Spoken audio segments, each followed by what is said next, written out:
Morning students कल business studies के lecture दे विच मैं तुहानूं चैप्टर नंबर 13 कंज्यूमर प्रोटैक्शन शुरू करवाया सी जिस विच मैं तुहानूं कंज्यूमर प्रोटैक्शन का कंसैप्ट की है मतलब इसका मीनिंग की है नीड फॉर कंज्यूमर प्रोटैक्शन की है तो इंपॉर्टेंस ऑफ कंज्यूमर प्रोटैक्शन की है ये करवाई सी। अज असी इस तो नैक्सट जो टॉपिक्स है वो कवर करांगे। स्टूडेंट्स कल मैं तुहानूं लैक्चर के स्टार्टिंग दे विच ही कंज्यूमर का मीनिंग दस्सिया सी। जनरली कंज्यूमर किहनूं कहंदे ने कोई भी परसन जिहड़ा कि गुड्स नूं कंज्यूम करता आ या यूज़ करता आ या फिर किसी भी सर्विसिस नूं अवेल करता आ उहनूं असीं कंज्यूमर कहने आ। But consumer protection act they विच जिहड़ी कंज्यूमर की डेफिनेशन दित्ती गई है वो थोड़ी ज़्यादा कॉम्प्रीहेंसिव आ ते उहदे विच की चीज़ां इंक्लूड ने। सब तो पहला है consumer of goods. Consumer of goods means any person कोई भी person who buy any goods for a consideration जिन्हें गुड्स बाय कीतियां ने फॉर अ कंसीडरेशन। कंसीडरेशन का मतलब की हुंदा है स्टूडेंट्स? कंसीडरेशन का मतलब हुंदा समथिंग इन रिटर्न।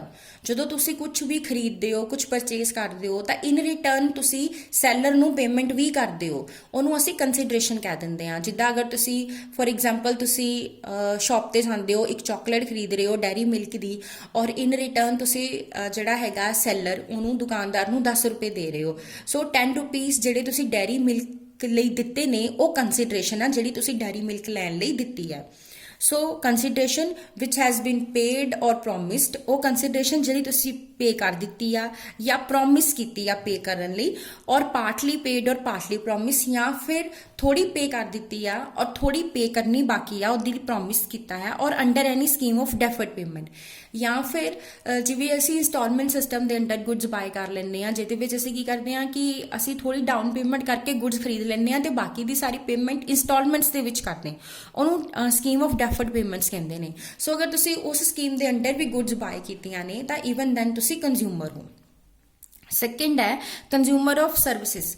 सेम उस तरह सर्विसिज के केस दे विच कोई भी परसन जिन्हें किसी तरह की किसी भी सर्विस नूं हायर किया या अवेल किया for a consideration and consideration which has been paid और पार्टली प्रोमिस्ड और under any system of deferred payment उन्होंने असी कंज्यूमर कह देंगे आ।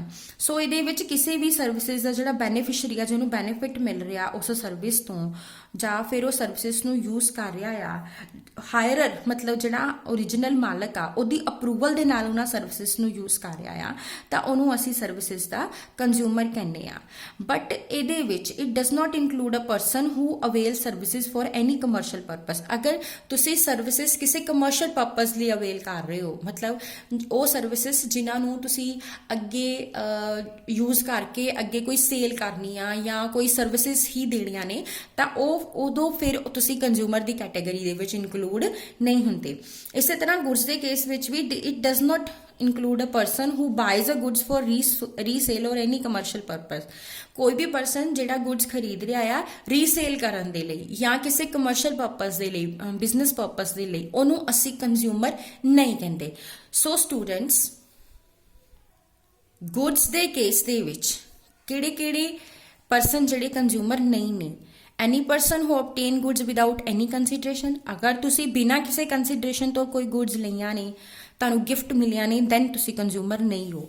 Any person who use goods without the approval of buyer. अगर कोई भी परसन बायर की अप्रूवल तो बिना उहदियां गुड्स नूं यूज़ कर लैंदा आ तां ओह भी कंज्यूमर नहीं है। Any person who obtain goods for resale और फॉर कमर्शियल पर्पस और एनी परसन किसी कोई भी परसन जिन्हें कि गुड्स नूं खरीदा आ रीसेल करन दे लई दुआरा तो सेल करन लई वेचण दे लई या फिर अपने बिजनेस दे विच यूज़ करन दे लई कमर्शियल पर्पस दे लई उहनूं असीं कंज्यूमर नहीं कहंदे। इसे तरह सर्विसिज के केस विच है कोई भी परसन जिन्हें गुड्स सर्विसिज नूं हायर किया आ बिना कंसीडरेशन तो या फिर कोई भी परसन जिन्हें सर्विसिज अवेल कीतियां ने हायरर दी अप्रूवल तो बिना या फिर कोई भी परसन जिहड़ा सर्विसिज नूं अवेल कर रहा रीसेल पर्पस लई या कमर्शियल पर्पस लई उहनूं कंज्यूमर नहीं किया जाता। सो स्टूडेंट्स आई होप तुहानूं चंगी तरह कंज्यूमर की डेफिनेशन हुण क्लीयर हो गई होगी कि कंज्यूमर किहनूं कहंदे ने। और इस डेफिनेशन का क्लीयर होना ज़्यादा जरूरी इसलिए आ क्योंकि इस एक्ट के अंडर सिर्फ एक कंज्यूमर ही कंप्लेंट फाइल कर सकता है तो उहदियां ही प्रॉब्लम्स जिहड़ियां ने सॉल्व कीतियां जाणगियां। हुण नैक्सट है कंज्यूमर प्रोटैक्शन एक्ट 1986। ਕਿਉਂਕਿ ਸਾਡੀ ਕੰਟਰੀ ਦੇ ਵਿੱਚ ਕੰਜ਼ਿਊਮਰ ਜਿਹੜਾ ਹੈਗਾ ਬਹੁਤ ਜ਼ਿਆਦਾ ਇਗਨੋਰੈਂਟ ਹੈ, ਅਨਪੜ੍ਹ ਹੈ। ਇਸ ਲਈ ਉਹਨੂੰ ਜਿਹੜੇ ਅਨਸਕਰਪਲਸ ਸੈਲਰਸ ਨੇ ਉਹਨਾਂ ਤੋਂ ਪ੍ਰੋਟੈਕਟ ਕਰਨ ਦੀ ਜ਼ਿਆਦਾ ਜ਼ਰੂਰਤ ਆ। ਔਰ ਇਹ ਪੋਸੀਬਲ ਨਹੀਂ ਆ ਕਿ ਹਰ ਕੰਪਲੇਂਟ ਲਈ ਸਿਵਲ ਕੋਰਟ ਦੇ ਵਿੱਚ ਕੇਸ ਕੀਤਾ ਜਾਵੇ, ਕਿਉਂਕਿ ਉਹਦੇ ਵਿੱਚ ਫੀਸ ਵੀ ਜ਼ਿਆਦਾ ਪੇ ਕਰਨੀ ਪੈਂਦੀ ਹੈ ਤੇ ਟਾਈਮ ਵੀ ਜ਼ਿਆਦਾ ਲੱਗਦਾ ਆ। ਇਸੇ ਲਈ ਕੁਇਕ, ਚੀਪ ਤੇ ਸਪੀਡੀ ਜਸਟਿਸ ਦੇਣ ਲਈ ਕੰਜ਼ਿਊਮਰ ਨੂੰ ਗਵਰਨਮੈਂਟ ਆਫ ਇੰਡੀਆ ਨੇ 1986 ਦੇ ਵਿੱਚ ਕੰਜ਼ਿਊਮਰ ਪ੍ਰੋਟੈਕਸ਼ਨ ਐਕਟ ਪਾਸ ਕੀਤਾ ਸੀ ਐਂਡ ਇਸ ਐਕਟ ਦਾ ਸਕੋਪ 1993 ਤੇ 2002 ਦੇ ਵਿੱਚ ਇਸ ਐਕਟ ਵਿੱਚ ਅਮੈਂਡਮੈਂਟਸ ਕਰਕੇ ਹੋਰ ਜ਼ਿਆਦਾ ਵਧਾ ਦਿੱਤਾ ਗਿਆ। ਹੁਣ ਇਸ ਐਕਟ ਦੀਆਂ ਕਿਹੜੇ ਫੀਚਰਸ ਨੇ? ਸਭ ਤੋਂ ਪਹਿਲਾ ਹੈ ਕਵਰੇਜ ਆਫ ਆਈਟਮਸ। ਇਹ ਐਕਟ ਜਿਹੜਾ ਹਰ ਤਰ੍ਹਾਂ ਦੇ ਪ੍ਰੋਡਕਟਸ ਔਰ ਸਰਵਿਸਿਜ਼ ਤੇ ਅਪਲਾਈ ਹੁੰਦਾ ਆ। ਹਾਂ, ਜੇ ਗਵਰਨਮੈਂਟ ਆਫ ਇੰਡੀਆ ਕਿਸੇ ਪਰਟੀਕੂਲਰ ਪ੍ਰੋਡਕਟ ਨੂੰ ਇਹਦੇ ਸਕੋਪ 'ਚੋਂ ਜਿਹੜਾ ਹੈਗਾ ਬਾਹਰ ਕੱਢ ਦਿੰਦੀ ਆ ਤਾਂ ਉਹ ਫਿਰ ਉਹਦੇ ਤੇ ਮਤਲਬ ਇਹ ਐਕਟ ਅਪਲਾਈ ਨਹੀਂ ਹੁੰਦਾ। ਬਟ 1993 ਦੇ ਵਿੱਚ ਇਸ ਐਕਟ ਵਿੱਚ ਅਮੈਂਡਮੈਂਟ ਕਰਕੇ ਇਹਦੇ ਵਿੱਚ ਜਿਹੜਾ ਕਿ ਅਗਰ ਕਿਸੇ ਤਰ੍ਹਾਂ ਦੀਆਂ ਕੋਈ ਰਿਸਟ੍ਰਿਕਟਿਵ ਟ੍ਰੇਡ ਪ੍ਰੈਕਟਿਸਿਸ ਹੋ ਰਹੀਆਂ ਨੇ ਉਹਦੇ ਅਗੇਂਸਟ ਕੰਪਲੇਂਟਸ ਵੀ ਕੀਤੀਆਂ ਜਾ ਸਕਦੀਆਂ ਹਨ। ਔਰ ਅਗਰ ਕੋਈ ਗੁੱਡਸ ਜਿਹੜੀਆਂ ਲਾਈਫ ਲਈ ਹੈਜ਼ੀਡੀਅਸ ਨੇ ਜਾਂ ਸੇਫਟੀ ਸਟੈਂਡਰਡਸ ਪੂਰੇ ਨਹੀਂ ਕਰਦੀਆਂ ਜਾਂ ਫਿਰ ਕੰਜ਼ਿਊਮਰ ਨੂੰ ਗੁੱਡਸ ਦੇ ਕੰਟੈਂਟ ਬਾਰੇ, ਯੂਜ਼ੇਜ ਬਾਰੇ, ਉਹਦੇ ਇਫੈਕਟ ਬਾਰੇ ਪ੍ਰੋਪਰ ਇਨਫੋਰਮੇਸ਼ਨ ਨਹੀਂ ਦਿੱਤੀ ਗਈ ਜਾਂ ਫਿਰ ਕੰਜ਼ਿਊਮਰ ਜਿਹੜਾ ਕਿ ਆਪਣੇ ਰੋਜ਼ੀ ਰੋਟੀ ਕਮਾਉਣ ਦੇ ਲਈ ਗੁੱਡਸ ਬਾਏ ਕਰਦਾ ਆ, ਮਤਲਬ ਸੈਲਫ ਇੰਪਲੋਇਮੈਂਟ ਲਈ ਬਾਏ ਕਰਦਾ ਆ ਐਂਡ ਇਹਨਾਂ ਚੀਜ਼ਾਂ ਦੇ ਲਈ ਈਵਨ ਹਾਊਸ ਕੰਸਟਰਕਸ਼ਨ ਜਿਹੜੀਆਂ ਸਰਵਿਸਿਜ਼ ਹੈਗੀਆਂ ਨੇ ਉਹ ਵੀ ਇਸ ਐਕਟ ਦੇ ਅੰਡਰ ਲਿਆ ਦਿੱਤੀਆਂ ਗਈਆਂ ਨੇ 1993 ਦੇ ਵਿੱਚ ਅਮੈਂਡਮੈਂਟ ਕਰਕੇ। ਸੈਕਿੰਡ ਆ ਕਵਰੇਜ ਆਫ ਸੈਕਟਰ। ਇਹ ਐਕਟ ਜਿਹੜਾ ਹਰ ਤਰ੍ਹਾਂ ਦੇ ਪਬਲਿਕ, ਪ੍ਰਾਈਵੇਟ ਤੇ ਜੁਆਇੰਟ ਸੈਕਟਰ ਤੇ ਅਪਲਾਈ ਹੁੰਦਾ ਆ। ਥਰਡ ਹੈਗਾ ਆ ਕੰਪਨਸੇਟਰੀ ਨੇਚਰ। ਜਿਹੜੀਆਂ ਪ੍ਰੋਵੀਜ਼ਨਸ ਨੇ ਐਕਟ ਦੀਆਂ ਉਹ ਕੰਪਨਸੇਟਰੀ ਨੇ, ਮਤਲਬ ਕਿ ਕੰਪਨਸੇਟ ਦਿੱਤਾ ਜਾਵੇ ਕੰਜ਼ਿਊਮਰ ਨੂੰ ਅਗਰ ਉਹਨੂੰ ਕਿਸੇ ਤਰ੍ਹਾਂ ਦੀ ਕੋਈ ਵੀ ਪ੍ਰੋਬਲਮ ਫੇਸ ਕਰਨੀ ਪੈਂਦੀ ਹੈ। ਨੈਕਸਟ ਹੈ ਸੇਫਗਾਰਡ। ਇਹ ਐਕਟ ਜਿਹੜਾ ਹੈਗਾ ਬਹੁਤ ਤਰ੍ਹਾਂ ਦੇ ਸੇਫਟੀ ਮੈਜਰਸ ਪ੍ਰੋਵਾਈਡ ਕਰਦਾ ਕੰਜ਼ਿਊਮਰ ਨੂੰ ਡਿਫੈਕਟਿਵ ਪ੍ਰੋਡਕਟਸ, ਅਨਸੈਟਿਸਫੈਕਟਰੀ ਸਰਵਿਸਿਜ਼ ਔਰ ਅਨਫੇਅਰ ਟ੍ਰੇਡ ਸਰਵਿਸਿਜ਼ ਦੇ ਤੋਂ ਸੇਫਟੀ ਦੇਣ ਦੇ ਲਈ। ਨੈਕਸਟ ਹੈ ਕਲੈਕਟਿਵ ਕੰਪਲੇਂਟਸ। ਇਸ ਐਕਟ ਦੇ ਵਿੱਚ ਇਹ ਵੀ ਪ੍ਰੋਵੀਜ਼ਨ ਆ ਕਿ ਅਗਰ ਕੁਝ ਕੰਜ਼ਿਊਮਰਸ ਜਿਨ੍ਹਾਂ ਦਾ ਕਿ ਸੇਮ ਇੰਟਰਸਟ ਆ ਉਹ ਚਾਹਣ ਤਾਂ ਕਲੈਕਟਿਵਲੀ ਵੀ ਕੰਪਲੇਂਟ ਫਾਈਲ ਕਰ ਸਕਦੇ ਨੇ, ਯਾਨੀ ਜੁਆਇੰਟਲੀ ਵੀ ਕੰਪਲੇਂਟ ਫਾਈਲ ਕਰ ਸਕਦੇ ਨੇ। ਉਸ ਤੋਂ ਬਾਅਦ ਆ ਮੀਨਿੰਗਲੈਸ ਕੰਪਲੇਂਟਸ। ਇਹ ਵੀ ਪ੍ਰੋਵੀਜ਼ਨ ਆ ਕਿ ਕੋਈ ਵੀ ਪਰਸਨ ਅਗਰ ਮੀਨਿੰਗਲੈਸ ਕੰਪਲੇਂਟ ਕਰ ਰਿਹਾ ਜਾਂ ਝੂਠੀ ਕੰਪਲੇਂਟ ਕਰ ਰਿਹਾ ਤਾਂ ਉਹਨੂੰ ਪਨਿਸ਼ਮੈਂਟ ਦੇਣ ਦੀ ਵੀ ਪ੍ਰੋਵੀਜ਼ਨ ਇਸ ਐਕਟ ਦੇ ਵਿੱਚ ਹੈਗੀ ਆ। ਨੈਕਸਟ ਹੈ ਗ੍ਰੀਵੀਅੰਸ ਰਿਡਰੈਸਲ ਮਸ਼ੀਨਰੀ। ਇਸ ਐਕਟ ਦੇ ਅੰਡਰ 3 ਤਰ੍ਹਾਂ ਦੀ 3 ਟਾਇਰ ਮਸ਼ੀਨਰੀ ਜਿਹੜੀ ਹੈਗੀ ਆ ਪ੍ਰੋਵਾਈਡ ਕੀਤੀ ਗਈ ਆ। ਡਿਸਟ੍ਰਿਕਟ ਲੈਵਲ ਤੇ ਡਿਸਟ੍ਰਿਕਟ ਫਾਰਮਸ ਨੇ, ਸਟੇਟ ਲੈਵਲ ਤੇ ਸਟੇਟ ਕਮਿਸ਼ਨ ਹੈ ਤੇ ਨੈਸ਼ਨਲ ਲੈਵਲ ਤੇ ਨੈਸ਼ਨਲ ਕਮਿਸ਼ਨ ਹੈ। ਸੋ ਸਟੂਡੈਂਟਸ, ਹੁਣ ਤੁਹਾਨੂੰ ਚੰਗੀ ਤਰ੍ਹਾਂ ਸਮਝ ਆ ਗਿਆ ਹੋਊਗਾ ਕਿ ਇਸ ਕੰਜ਼ਿਊਮਰ ਪ੍ਰੋਟੈਕਸ਼ਨ ਐਕਟ ਨੂੰ ਕਿਉਂ ਬਣਾਇਆ ਗਿਆ ਤੇ ਇਹਦੇ ਵਿੱਚ ਕਿਸ ਤਰ੍ਹਾਂ ਦੀਆਂ ਪ੍ਰੋਵੀਜ਼ਨਸ ਦਿੱਤੀਆਂ ਗਈਆਂ ਨੇ। ਹੁਣ ਅਸੀਂ ਨੈਕਸਟ ਕਰਾਂਗੇ ਕੰਜ਼ਿਊਮਰ ਦੇ ਰਾਈਟਸ, ਕਿ ਕੰਜ਼ਿਊਮਰ ਦੇ ਕੋਲ ਕਿਹੜੇ ਰਾਈਟਸ ਹੈਗੇ ਆ। ਸਭ ਤੋਂ ਪਹਿਲਾ ਰਾਈਟ ਹੈ ਰਾਈਟ ਟੂ ਚੂਜ਼। ਕੰਜ਼ਿਊਮਰ ਕੋਲ ਇਹ ਰਾਈਟ ਆ ਕਿ ਬਹੁਤ ਸਾਰੀਆਂ ਗੁੱਡਸ ਜਿਹੜੀਆਂ ਅਵੇਲੇਬਲ ਨੇ ਉਹਨਾਂ 'ਚੋਂ ਉਹ ਆਪਣੀ ਜਿਹੜੀ ਰਿਕੁਆਇਰਮੈਂਟ ਆ ਉਹਨੂੰ ਫੁਲਫਿਲ ਕਰਦੀ ਗੁੱਡਸ ਨੂੰ ਚੂਜ਼ ਕਰ ਸਕੇ। ਇਹ ਰਾਈਟ ਉਹ ਤਾਂ ਹੀ ਯੂਜ਼ ਕਰ ਸਕਦਾ ਆ ਅਗਰ ਗੁੱਡਸ ਦੀ ਵੈਰਾਈਟੀ ਅਵੇਲੇਬਲ ਹੋਗੀ। ਅਗਰ ਉਹਦੇ ਕੋਲ ਆਪਸ਼ਨ ਹੀ ਅਵੇਲੇਬਲ ਨਹੀਂ ਆ, ਮਾਰਕੀਟ 'ਚ ਸਿਰਫ ਇੱਕ ਹੀ ਤਰ੍ਹਾਂ ਦੀ ਗੁੱਡਸ ਅਵੇਲੇਬਲ ਨੇ, ਤਾਂ ਫਿਰ ਉਹਦੇ ਕੋਲ ਰਾਈਟ ਟੂ ਚੂਜ਼ ਜਿਹੜਾ ਹੈਗਾ ਆ ਉਹ ਐਕਸਰਸਾਈਜ਼ ਨਹੀਂ ਕਰ ਸਕਦਾ। ਨੈਕਸਟ ਹੈ ਰਾਈਟ ਅਗੇਂਸਟ ਐਕਸਪਲੋਇਟੇਸ਼ਨ। ਕੰਜ਼ਿਊਮਰ ਕੋਲ ਇਹ ਰਾਈਟ ਆ ਕਿ ਕਿਸੇ ਤਰ੍ਹਾਂ ਦੀਆਂ ਕੋਈ ਵੀ ਮਾਲ ਟ੍ਰੇਡ ਪ੍ਰੈਕਟਿਸਿਸ ਜਿਹੜੀਆਂ ਨੇ ਜਾਂ ਫਾਲਸ ਜਾਂ ਮਿਸਲੀਡਿੰਗ ਐਡਵਰਟਾਈਜ਼ਮੈਂਟਸ ਨੇ ਉਹਨਾਂ ਦੇ ਕਾਰਨ ਜਿਹੜੀ ਉਹਦੀ ਐਕਸਪਲੋਇਟੇਸ਼ਨ ਹੋ ਰਹੀ ਆ ਉਹਦੇ ਅਗੇਂਸਟ ਵੀ ਕੰਜ਼ਿਊਮਰ ਦੇ ਕੋਲ ਰਾਈਟ ਆ। ਨੈਕਸਟ ਹੈ right to buy the quality goods. Consumer ਕੋਲ ਰਾਈਟ ਆ ਕਿ ਉਹ ਅੱਛੀ ਕੁਆਲਿਟੀ ਦੀਆਂ ਗੁੱਡਸ ਔਰ ਸਰਵਿਸਿਜ਼ ਜਿਹੜੀਆਂ ਹੈਗੀਆਂ ਆ ਉਹ ਯੂਜ਼ ਕਰੇ।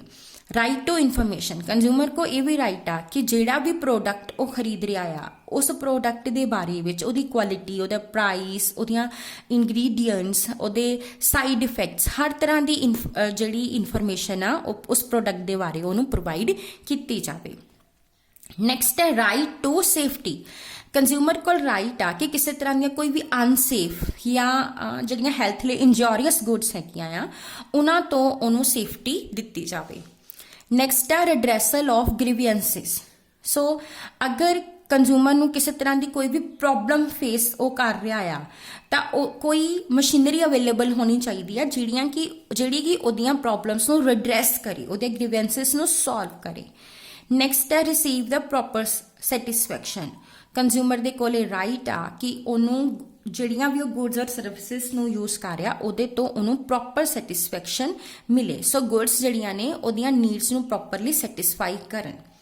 ਐਂਡ ਲਾਸਟ ਰਾਈਟ ਹੈ right to after sale services. Consumer ਕੋਲ ਇਹ ਵੀ ਰਾਈਟ ਆ ਕਿ ਗੁੱਡਸ ਨੂੰ ਬਾਏ ਕਰਨ ਤੋਂ ਬਾਅਦ ਵੀ ਉਹਨੂੰ ਜਿਹੜੀਆਂ ਹੈਗੀਆਂ ਸੇਲ ਸਰਵਿਸਿਜ਼ ਅਗਰ ਮੈਨੂਫੈਕਚਰਰ ਜਾਂ ਸੈਲਰ ਨੇ ਗਰੰਟਡ ਕੀਤੀਆਂ ਨੇ ਤਾਂ ਉਹ ਵੀ ਉਹਨੂੰ ਪ੍ਰੋਵਾਈਡ ਕੀਤੀਆਂ ਜਾਣ। ਨੈਕਸਟ ਅਸੀਂ ਕਰਾਂਗੇ ਕੰਜ਼ਿਊਮਰਸ ਰਿਸਪੌਂਸਿਬਿਲਿਟੀਜ਼। ਹੁਣ ਜਿਸ ਤਰ੍ਹਾਂ ਕੰਜ਼ਿਊਮਰ ਕੋਲ ਕੁਝ ਰਾਈਟਸ ਨੇ ਉਸੇ ਤਰ੍ਹਾਂ ਕੰਜ਼ਿਊਮਰ ਦੀਆਂ ਕੁਝ ਰਿਸਪੌਂਸਿਬਿਲਿਟੀਜ਼ ਵੀ ਹੈਗੀਆਂ ਨੇ। ਸੋ ਕਿਉਂਕਿ ਗਵਰਨਮੈਂਟ ਨੇ ਔਰ NGOs ਨੇ ਪ੍ਰੋਟੈਕਟ ਕਰਨਾ ਆ ਕੰਜ਼ਿਊਮਰ ਨੂੰ, ਸੋ ਕੰਜ਼ਿਊਮਰ ਨੂੰ ਵੀ ਆਪਣੇ ਆਪ ਨੂੰ ਆਪਣੇ ਇੰਟਰਸਟ ਨੂੰ ਪ੍ਰੋਟੈਕਟ ਕਰਨਾ ਚਾਹੀਦਾ ਆ। ਸੋ ਕੰਜ਼ਿਊਮਰ ਦੀਆਂ ਕਿਹੜੀਆਂ ਰਿਸਪੌਂਸਿਬਿਲਿਟੀਜ਼ ਨੇ? ਸਭ ਤੋਂ ਪਹਿਲਾਂ ਹੈਗੀ ਕੰਜ਼ਿਊਮਰ ਟੂ ਐਕਸਰਸਾਈਜ਼ ਰਾਈਟ। ਹੁਣ ਇੰਨੇ ਸਾਰੇ ਰਾਈਟਸ ਦਿੱਤੇ ਗਏ ਨੇ ਕੰਜ਼ਿਊਮਰਸ ਨੂੰ, ਸੋ ਕੰਜ਼ਿਊਮਰ ਨੂੰ ਆਪਣੇ ਇਹਨਾਂ ਰਾਈਟਸ ਨੂੰ ਉਹਦੀ ਰਿਸਪੌਂਸਿਬਿਲਿਟੀ ਬਣਦੀ ਆ ਕਿ ਉਹ ਆਪਣੇ ਇਹਨਾਂ ਰਾਈਟਸ ਨੂੰ ਪ੍ਰੋਪਰਲੀ ਯੂਜ਼ ਵੀ ਕਰੇ। ਕਿਸੇ ਵੀ ਪ੍ਰੋਡਕਟ ਨੂੰ ਖਰੀਦਣ ਤੋਂ ਪਹਿਲਾਂ ਉਹਦੇ ਬਾਰੇ ਪ੍ਰੋਪਰਲੀ ਇਨਕੁਆਇਰੀ ਕਰੇ ਔਰ ਅਗਰ ਉਹਨੂੰ ਕੋਈ ਪ੍ਰੋਬਲਮ ਆਉਂਦੀ ਆ, ਅਗਰ ਉਹ ਸੈਟਿਸਫਾਈਡ ਨਹੀਂ ਆ ਤਾਂ ਉਹ ਆਪਣੀ ਪ੍ਰੋਬਲਮ ਵੀ ਕੰਪਲੇਂਟ ਵੀ ਫਾਈਲ ਕਰੇ। ਨੈਕਸਟ ਆ ਵਾਈਜ਼ ਬਾਇੰਗ। ਕੰਜ਼ਿਊਮਰ ਨੂੰ ਹਮੇਸ਼ਾ ਕੋਈ ਵੀ ਗੁੱਡਸ ਨੂੰ ਪਰਚੇਜ਼ ਕਰਨ ਤੋਂ ਪਹਿਲਾਂ ਸੇਲ ਦੀਆਂ ਕੀ ਟਰਮਸ ਨੇ, ਉਹਦੀ ਕੁਆਲਿਟੀ ਬਾਰੇ, ਉਹਦੀ ਵਾਰੰਟੀ ਬਾਰੇ, ਇਹ ਸਾਰੀਆਂ ਚੀਜ਼ਾਂ ਦੀ ਨੌਲੇਜ ਜਿਹੜੀ ਹੈਗੀ ਆ ਲੈ ਲੈਣੀ ਚਾਹੀਦੀ ਆ। ਔਰ ਹਮੇਸ਼ਾ ਸਟੈਂਡਰਡਾਈਜ਼ਡ ਪ੍ਰੋਡਕਟਸ ਹੀ ਪ੍ਰੈਫਰ ਕਰਨੇ ਚਾਹੀਦੇ ਆ ਕਿਉਂਕਿ ਮੈਨੂਫੈਕਚਰਰ ਦੀ ਇਹ ਰਿਸਪੌਂਸਿਬਿਲਿਟੀ ਹੁੰਦੀ ਆ ਕਿ ਉਹ ਪ੍ਰੋਪਰ ਪ੍ਰੋਡਕਟਸ ਹੀ ਸੇਲ ਕਰੇ। ਨੈਕਸਟ ਹੈ must B quality conscious. Consumer ਨੂੰ ਕੁਆਲਿਟੀ ਕੌਨਸ਼ੀਅਸ ਵੀ ਹੋਣਾ ਚਾਹੀਦਾ ਪਰਚੇਜ਼ ਕਰਨ ਦੇ ਟਾਈਮ ਤੇ। ਹੁਣ ਬਹੁਤ ਸਾਰੇ ਕੁਆਲਿਟੀ ਮਾਰਕਸ ਨੇ ਜਿਹੜੇ ਪ੍ਰੈਸਕ੍ਰਾਈਬਡ ਕੀਤੇ ਗਏ ਨੇ ਡਿਫਰੈਂਟ ਪ੍ਰੋਡਕਟਸ ਦੇ ਲਈ। ਸੋ ਕੰਜ਼ਿਊਮਰ ਨੂੰ ਉਹਨਾਂ ਮਾਰਕਸ ਨੂੰ ਚੈੱਕ ਕਰ ਲੈਣਾ ਚਾਹੀਦਾ, ਜਿਵੇਂ ਕਿ ISI ਮਾਰਕ ਹੈ, ਐਗ ਮਾਰਕ ਦਾ ਮਾਰਕ ਆ, ISO ਹੈ, ਵੂਲ ਮਾਰਕ ਹੈ। ਸੋ ਕੰਜ਼ਿਊਮਰ ਨੂੰ ਖਰੀਦਣ ਤੋਂ ਪਹਿਲਾਂ ਇਹਨਾਂ ਮਾਰਕਸ ਨੂੰ ਦੇਖ ਲੈਣਾ ਚਾਹੀਦਾ ਹੈ। ਨੈਕਸਟ ਹੈ ਗੈਟ ਦਾ ਜੈਨੂਅਨ ਗ੍ਰੀਵੈਂਸ ਰਿਡਰੈਸ। ਅਗਰ ਕੰਜ਼ਿਊਮਰ ਆਪਣੇ ਪ੍ਰੋਡਕਟ ਤੋਂ ਸੈਟਿਸਫਾਈਡ ਨਹੀਂ ਹੈ ਤਾਂ ਉਹਨੂੰ ਆਪਣੇ ਪ੍ਰੋਡਕਟ ਦੀ ਜੋ ਵੀ ਪ੍ਰੋਬਲਮ ਫੇਸ ਕਰਨੀ ਪੈ ਰਹੀ ਆ, ਕੋਈ ਉਹਨੂੰ ਗਲਤ ਪ੍ਰੋਡਕਟ ਪ੍ਰੋਵਾਈਡ ਕੀਤਾ ਗਿਆ ਆ, ਡੁਪਲੀਕੇਟ ਪ੍ਰੋਵਾਈਡ ਕੀਤਾ ਗਿਆ, ਤਾਂ ਉਹਦੇ ਅਗੇਂਸਟ ਉਹਨੂੰ ਕੰਪਲੇਂਟ ਵੀ ਫਾਈਲ ਕਰਨੀ ਚਾਹੀਦੀ। ਇਹ ਵੀ ਉਹਦੀ ਡਿਊਟੀ ਬਣਦੀ ਆ। ਠੀਕ ਹੈ। ਨੈਕਸਟ ਆ ਇਨਸਿਸਟ ਔਨ ਕੈਸ਼ ਮੀਮੋ। ਜਦੋਂ ਵੀ ਗੁੱਡਸ ਖਰੀਦ ਰਹੇ ਹੋ ਤਾਂ ਉਸ ਵੇਲੇ ਤੁਸੀਂ ਕੈਸ਼ ਪੇ ਕਰਦੇ ਹੋ ਦੁਕਾਨਦਾਰ ਨੂੰ। ਸੋ ਤੁਹਾਨੂੰ ਕੰਜ਼ਿਊਮਰ ਨੂੰ ਜਿਹੜਾ ਹੈਗਾ ਆ ਦੁਕਾਨਦਾਰ ਦੇ ਕੋਲੋਂ ਇਮੀਡੀਏਟਲੀ ਉਸੇ ਟਾਈਮ ਜਿਹੜਾ ਹੈਗਾ ਕੈਸ਼ ਮੀਮੋ ਲੈਣਾ ਚਾਹੀਦਾ ਆ, ਕਿਉਂਕਿ ਜਦੋਂ ਕੋਈ ਵੀ ਕੰਪਲੇਂਟ ਫਾਈਲ ਕਰਨੀ ਆ ਤਾਂ ਉਹਦੇ ਲਈ ਫਿਰ ਕੈਸ਼ ਮੀਮੋ ਹੀ ਐਜ਼ ਅ ਪ੍ਰੂਫ ਜਿਹੜਾ ਆ ਉਹ ਯੂਜ਼ ਕੀਤਾ ਜਾਏਗਾ। ਐਂਡ ਲਾਸਟ ਆ ਕੇਅਰਫੁਲ ਇਵੈਲੂਏਸ਼ਨ ਆਫ ਐਡਵਰਟਾਈਜ਼ਮੈਂਟਸ। ਹੁਣ ਬਹੁਤ ਸਾਰੀਆਂ ਐਡਵਰਟਾਈਜ਼ਮੈਂਟਸ TV ਤੇ ਆਉਂਦੀਆਂ ਨੇ ਜਿਹੜੀਆਂ ਕਿ ਬਹੁਤ ਸਾਰੇ ਝੂਠੇ ਦਾਅਵੇ ਵੀ ਕਰਦੀਆਂ ਨੇ, ਬਹੁਤ ਕੁਝ ਗਲਤ ਪਿਟਰੇ ਕਰਦੀਆਂ ਨੇ। ਸੋ ਤੁਹਾਨੂੰ ਕੁਨਾ ਐਡਵਰਟਾਈਜ਼ਮੈਂਟ ਤੇ ਅੱਖਾਂ ਬੰਦ ਕਰਕੇ ਯਕੀਨ ਨਹੀਂ ਕਰਨਾ ਚਾਹੀਦਾ। ਕੰਜ਼ਿਊਮਰ ਨੂੰ ਜਿਹੜਾ ਆ ਪ੍ਰੋਪਰ ਕੇਅਰਫੁਲੀ ਇਵੈਲੂਏਟ ਕਰਨਾ ਚਾਹੀਦਾ ਆ ਕਿ ਕੀ ਉਹ ਐਡਵਰਟਾਈਜ਼ਮੈਂਟ ਸਹੀ ਆ ਜਾਂ ਨਹੀਂ ਆ, ਫਿਰ ਹੀ ਉਸ ਪ੍ਰੋਡਕਟ ਨੂੰ ਖਰੀਦਣ ਦਾ ਜਿਹੜਾ ਆ ਡਿਸੀਜ਼ਨ ਲੈਣਾ ਚਾਹੀਦਾ ਆ। ਸੋ ਸਟੂਡੈਂਟਸ ਅੱਜ ਦੇ ਲੈਕਚਰ ਦੇ ਵਿੱਚ ਅਸੀਂ ਇਹੀ ਕਰਾਂਗੇ। ਹੁਣ ਨੈਕਸਟ ਕੱਲ ਅਸੀਂ ਕਰਾਂਗੇ ਕਿ ਅਗਰ ਕੋਈ ਕੰਪਲੇਂਟ ਫਾਈਲ ਕਰਨੀ ਆ ਤੇ ਉਹ ਕਿੱਦਾਂ ਕੀਤੀ ਜਾਏਗੀ, ਕਿੱਥੇ ਕੀਤੀ ਜਾਵੇਗੀ, ਕੌਣ ਕਰ ਸਕਦਾ ਆ, ਇਹ ਸਾਰਾ ਕੁਝ ਅਸੀਂ ਕੱਲ ਦੇ ਲੈਕਚਰ ਦੇ ਵਿੱਚ ਸਟੱਡੀ ਕਰਾਂਗੇ। Thank you.